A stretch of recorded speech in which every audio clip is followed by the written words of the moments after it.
Hello friends, இன்றைக்கி 30 days சேலஞ்சோட டே 5. So மார்னிங்கே எழுந்திரிச்சு வாக்கிங் எக்ஸசைஸ் எல்லாமே முடிச்சாச்சு. பிரியாணி சாப்பிட்டு வெயிட் லாஸ் பண்ணலாமா அப்படின்னு சொல்லிக்கிறீங்க. கண்டிப்பாக பண்ணலாம். எதுவாக இருந்தாலும் அளவோடு சாப்பிட்ணும்.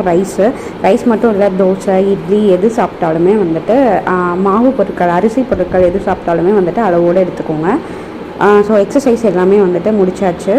இன்றைக்கி வெயிட் வந்து பார்த்தீங்க அப்படின்னா 63.10 இருந்தது. நேற்றை விட வந்துட்டு கம்மியாகிருக்கு தான்.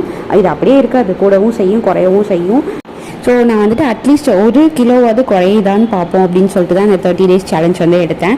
மார்னிங் வந்துட்டு எந்திரிச்சதும் பிளாக் காஃபி குடிச்சிட்டு எக்ஸசைஸ்லாம் முடிச்சுட்டு பிளாக் காஃபி குடிச்சாச்சு. அதுக்கப்புறம் மார்னிங் டிஃபன் பார்த்தீங்கன்னா 2 சப்பாத்தி தக்காளி குருமா.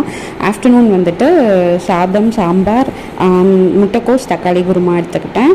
சாதம் வந்து கொஞ்சமாக எடுத்துக்கோங்க, அவ்வளோதான் என்னோடய சாதமேவும். அப்புறமா வந்துட்டு வெந்நி குடிக்க மறந்துடாதீங்க.